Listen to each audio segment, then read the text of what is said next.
Oi, meu nome é Leonor Werneck dos Santos, eu sou professora de língua portuguesa da UFRJ, professora titular de língua portuguesa, e hoje eu vou apresentar para vocês esse livro do Marcuschi, Produção Textual, Análise de Gêneros e Compreensão, da editora Parábola, que consta na bibliografia de vários concursos públicos, tá? Então, em primeiro lugar, eu acho que nós temos que pensar nesse livro articulando com os demais livros da bibliografia dos concursos. Então, por exemplo, não dá para ler esse livro sem pensar em outras obras que falam sobre ensino de texto, sem pensar na base, né, na BNCC, sem pensar nos parâmetros, PCN, e principalmente sem entender por que o Marcuschi apresenta nesse livro alguns conceitos, como conceito de língua, conceito de texto, de leitura, de gênero textual. Então, mais importante do que entender o que o Marcuschi disse, é refletir a respeito do que ele disse, né? Então, é nesse sentido que eu vou apresentar o livro para vocês. Eu não vou repetir o que está aqui, eu vou simplesmente fazer uma apresentação do livro e vou também tentar articular os conceitos que ele apresenta, tá bom?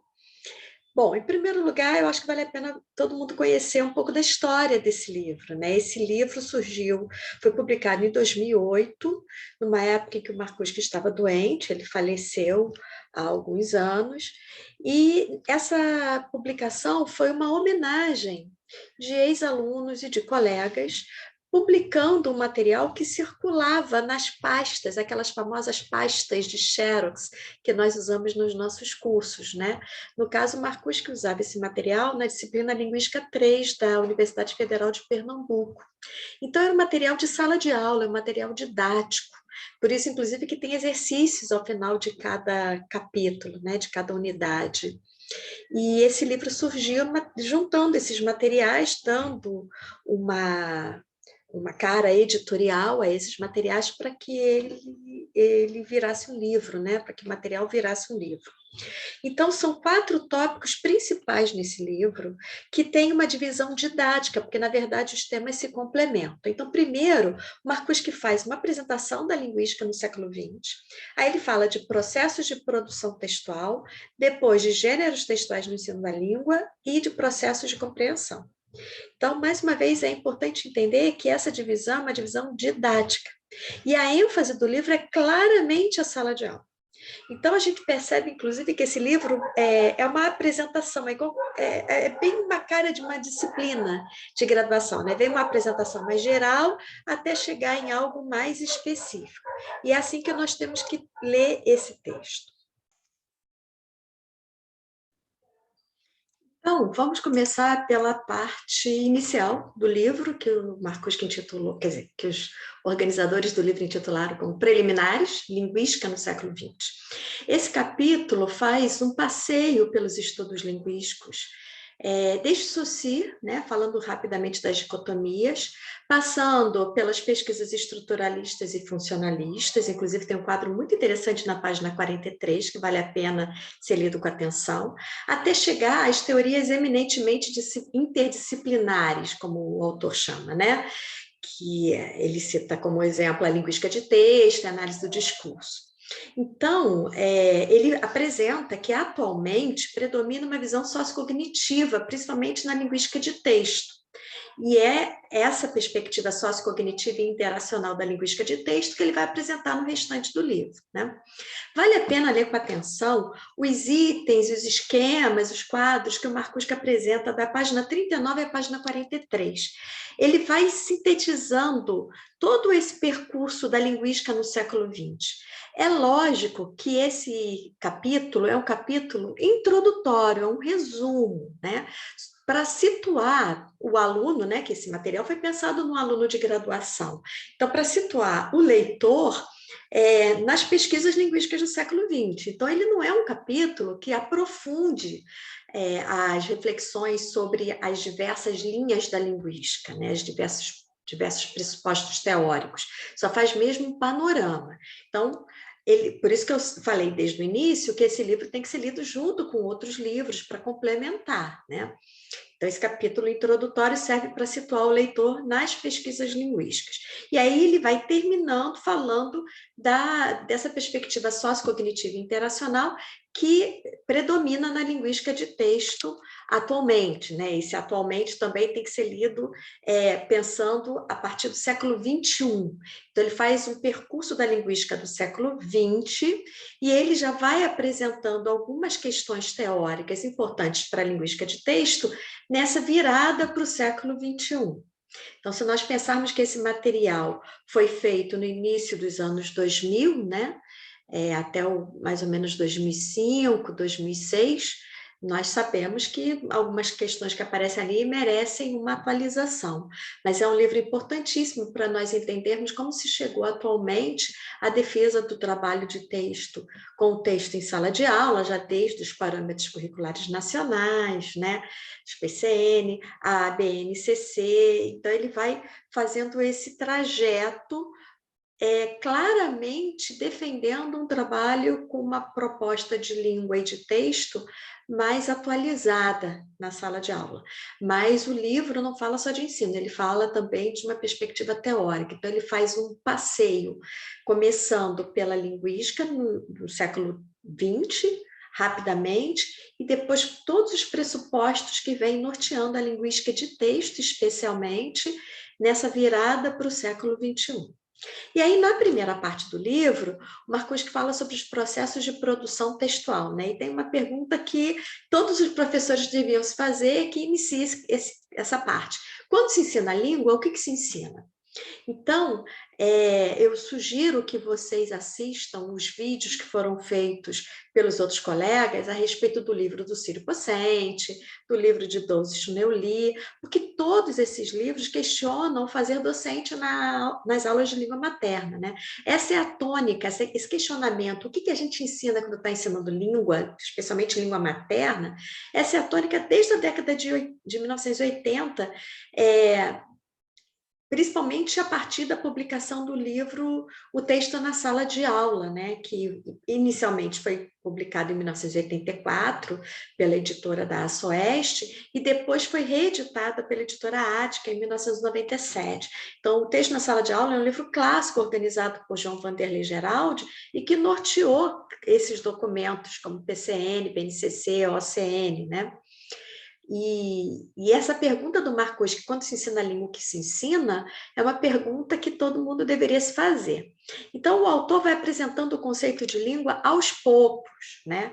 Então, é interessante também que nós leamos esse capítulo, especialmente com bastante cuidado, porque ele vai apresentando o conceito de língua, aí ele questiona esse conceito, vai complementando o conceito de língua, é um recurso didático do autor para levar o aluno/leitor a construir junto com ele o conceito de língua. Ele faz isso com o conceito de língua e com o conceito de texto. Então, é importante nós termos isso em mente quando nós estamos lendo esse livro do Marcuse. E eu destacaria um trecho do Marcuse, que é na página 52, logo no finalzinho, que é bastante interessante, porque quando se fala do trabalho com texto em sala de aula, é muito comum os alunos e até mesmo os professores não entenderem o que isso significa, né? Então, no finalzinho da página 52, tem um trecho muito interessante. Sabemos que o problema do ensino é o tratamento inadequado, para não dizer desastroso, que o texto vem recebendo, não obstante as muitas alternativas e experimentações que estão sendo hoje tentadas. Com efeito, introduziu-se o texto como motivação para o ensino, sem mudar as formas de acesso, as categorias de trabalho e as propostas analíticas. Então, ele destaca exatamente aquele trabalho do texto como pretexto. Né? A gente não pode teorizar o texto na escola, a gente não pode levar... Marcuse, inclusive, destaca isso novamente na página 57 e na página 58, né? Ele alerta para o perigo de teorizar o texto na escola. E isso ele escreveu no início do século XXI, há uns 16 anos, mais ou menos, e nós estamos vendo isso hoje, né? As pessoas levando o gênero textual para a escola, por exemplo, como se fosse um conteúdo para o aluno decorar o que é gênero textual, né? E provas sobre gênero textual, quando, na verdade, o objetivo não é esse. Então, não é para teorizar o texto na escola, não é para privilegiar apenas a prescrição gramatical, mas também não é para jogar o texto como pretexto. Então, a gente tem que tentar dosar esse trabalho com o texto em sala de aula, nas aulas de língua portuguesa, e para isso ele vai apresentando as noções de língua, enfatizando a noção de sistema, de variação, de atividade social e de forma de ação no mundo, né? E essa concepção de língua nos leva a uma reflexão sobre o que é o sujeito e sobre o que é a subjetividade também. Então, observem que o Marcuse vai traçando, por isso que eu falo, é mais importante do que ler o que o Marcuse apresenta no livro, nós temos que entender as relações que ele estabelece. Então, o que ele mostra? Se nós repensamos o conceito de língua, nós estamos também repensando o conceito de subjetividade e estamos também repensando o conceito de texto. Isso é muito importante quando nós estamos pensando também não apenas na perspectiva teórica, mas na perspectiva de ensino de língua. Essa reflexão do Marcuse a respeito do sujeito é muito importante, porque às vezes quando nós falamos da questão da subjetividade e do trabalho com o texto e das construções de sentido, as pessoas que não conhecem a teoria acham que é um vale-tudo. Né?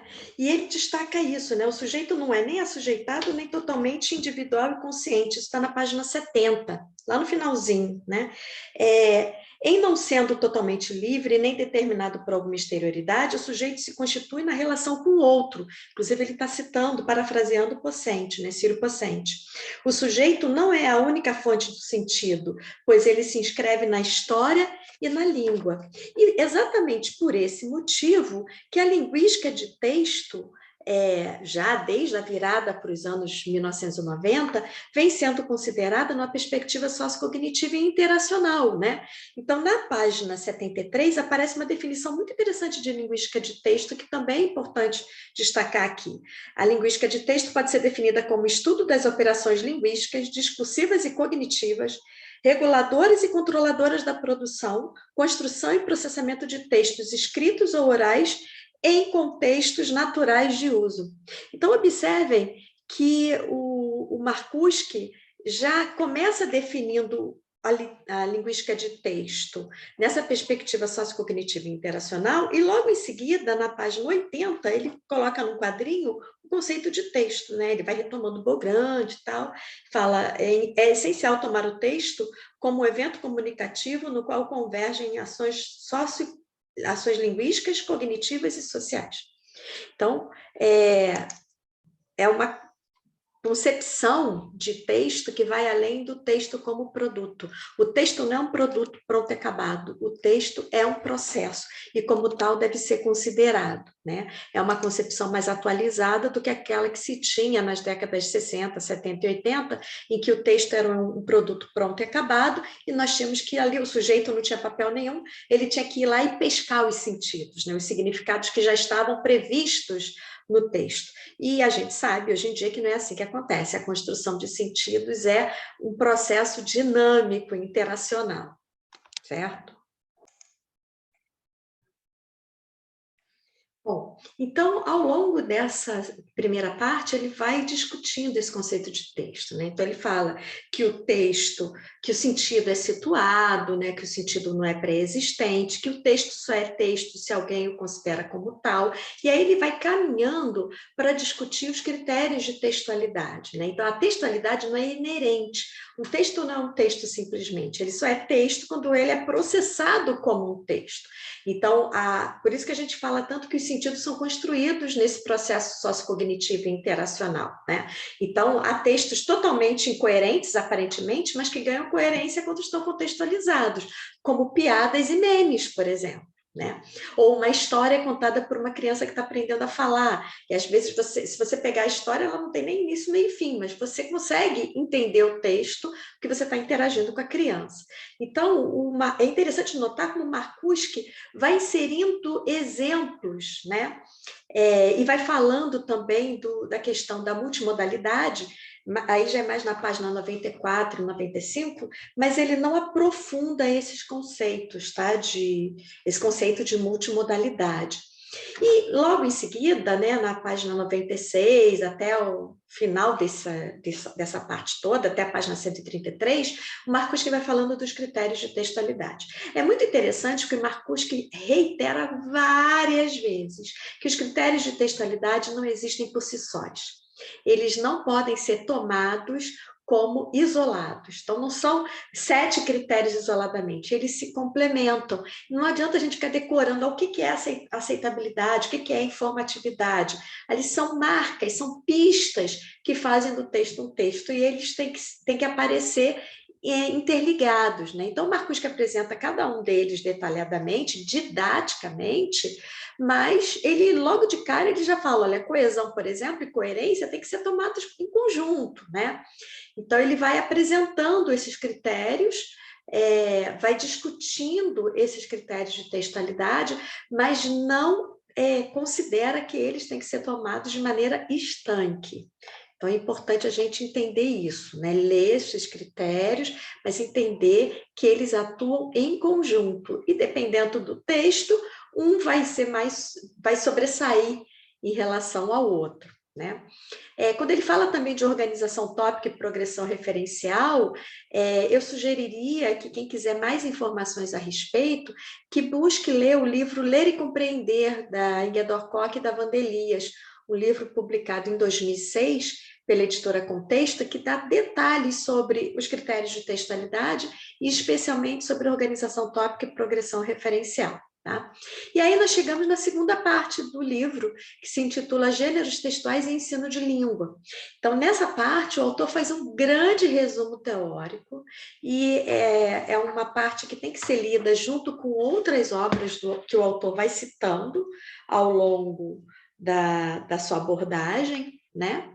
E outras obras que nós conhecemos também como obras basilares a respeito desses temas, né? Gêneros textuais. Então, Doses Neuli, por exemplo, Bakhtin, o próprio Bakhtin, né? Então, de início, Marcuse alerta para a profusão de materiais sobre gêneros textuais e sobre os equívocos, né? Então, todo mundo vai falando de gênero textual e ninguém entende muito bem o que acontece. Então, ele vai fazendo também um breve histórico, desde Aristóteles, do que o conceito de gênero significava para Aristóteles, vai falando de várias vertentes contemporâneas, até chegar nas vertentes contemporâneas, né, que se baseiam principalmente em Bakhtin. E aí ele vai falando do gênero textual, de tipologia textual e de domínio discursivo. E essa diferença entre o gênero textual, tipologia textual e domínio discursivo é muito importante, inclusive, para nós entendermos a BNCC, porque os campos de atuação que aparecem na BNCC tem a ver com o domínio discursivo que o Marcuse apresenta, né? Claro que os campos de atuação são em número bem menor, que aparece na BNCC, mas dialogam com esse conceito de domínio discursivo. Então, vale a pena ler o livro do Marcuse nas páginas 154 e 155 para entender como ele compreende o conceito de domínio discursivo e para vocês poderem fazer um paralelo com os campos de atuação, né? Em seguida, o Marcuse vai falando sobre as características dos gêneros textuais e a diferença entre evento e gênero textual. Né? Então, gênero textual são os textos que efetivamente circulam na nossa vida.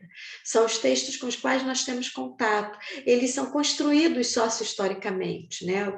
Os gêneros vão se transformando, eles partem de gêneros que nós já conhecemos, nós vamos modificando esses gêneros a partir do momento em que novas tecnologias surgem, a partir do momento em que novas necessidades sociocomunicativas também surgem.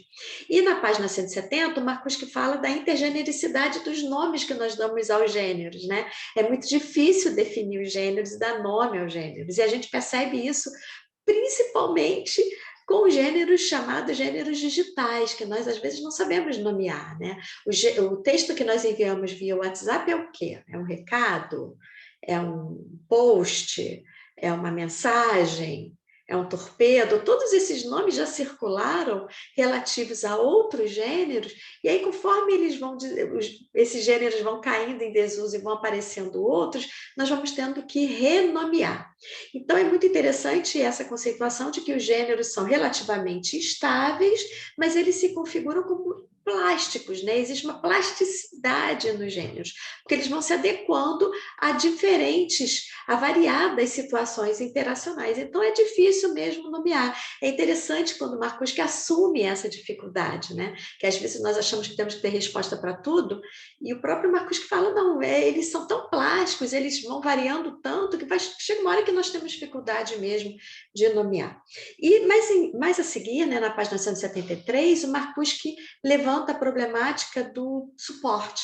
Ele assume que esse conceito é fluido e ainda pouco estudado na época. Vamos lembrar que esse livro foi publicado em 2008, mas a respeito de um material que circulava até mais ou menos 2006 nas pastas das aulas do Marcuse. Então, na época, a questão do suporte era pouco estudada. Hoje em dia nós temos mais pesquisas a respeito.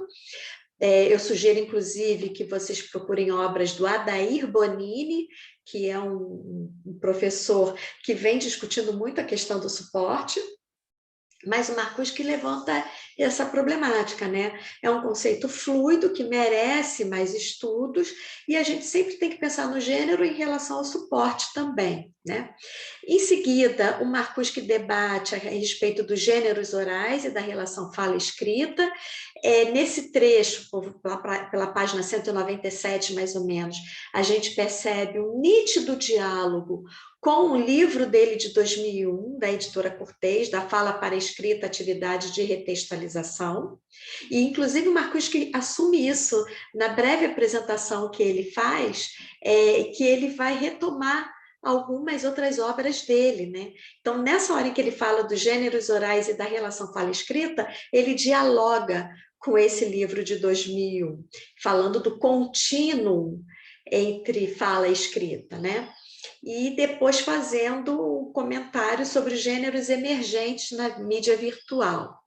Nesse momento, Marcuse reitera a importância de pensar a abordagem dos gêneros textuais no ensino.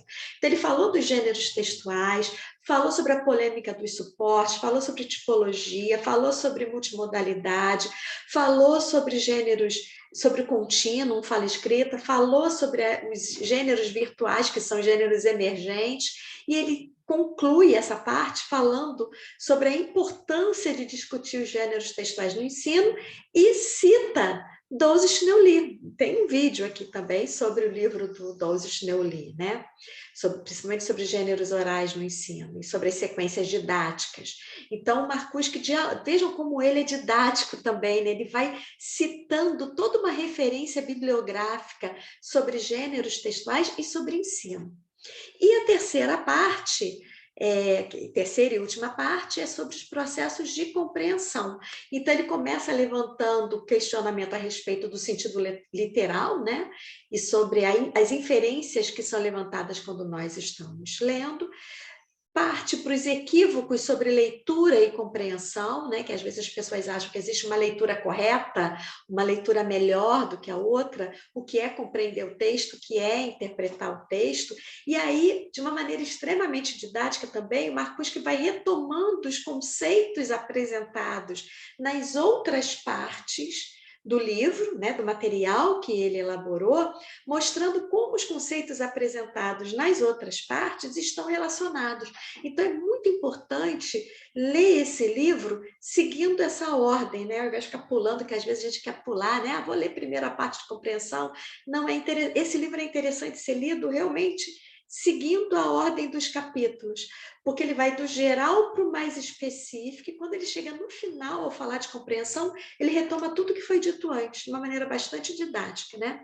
Na página 255, quando o Marcuse fala sobre as inferências a serem feitas a respeito da compreensão, é impossível ler esse quadro da página 255 sem lembrar das competências e habilidades presentes na BNCC.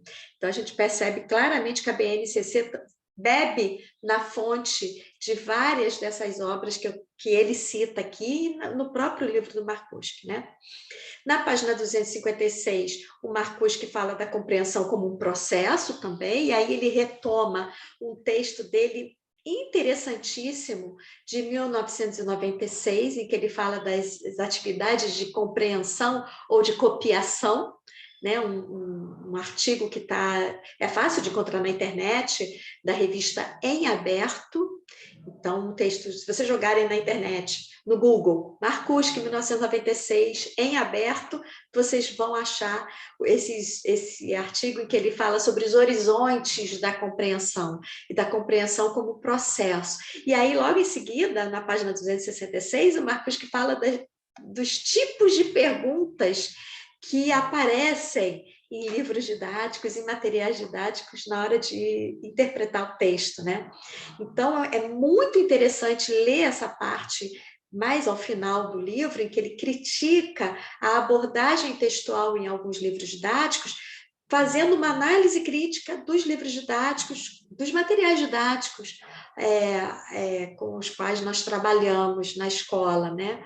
E em cursinhos. Então, ele vai analisando os tipos de perguntas feitas. Então, por exemplo, se eu estivesse num concurso público que fosse elaborar uma questão, uma questão de prova, eu retiraria um trecho de um livro didático, uma proposta de atividade de livro didático, e pediria para o candidato comentar essa proposta de atividade à luz do que o Marcusque questiona a respeito dos tipos de perguntas feitas nos materiais didáticos na hora de trabalhar os textos, né? E na hora que ele fala desses enunciados, a gente também acaba lembrando dos descritores, dos famosos descritores das perguntas, né? Que acabam ficando articulados às competências e às habilidades da BNCC. Então, eu espero ter colaborado com a leitura de vocês para esse livro. Observem que eu não fiquei lendo parte por parte, nem explicando os conceitos, porque isso daí vocês conseguem fazer, mas eu tentei explicar para vocês a lógica desse livro e como a gente tem que ler esse livro, como a gente tem que ler os conceitos que aparecem ali, né? Esse livro é uma aula sobre como dar aula. É de uma didática incrível, como organizar o conteúdo programático de uma disciplina, né?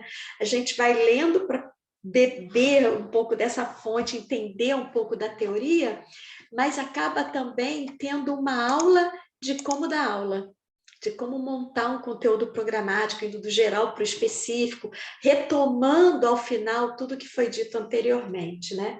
Então, eu espero ter colaborado para a leitura de vocês desse livro, né, do Marcusque, Produção de Textos, a Análise de Gêneros e Compreensão, da editora Parábola, e boa sorte para vocês, boa leitura, e comparem esse livro com outros livros que estão na bibliografia, tá bom? Boa sorte e um abraço.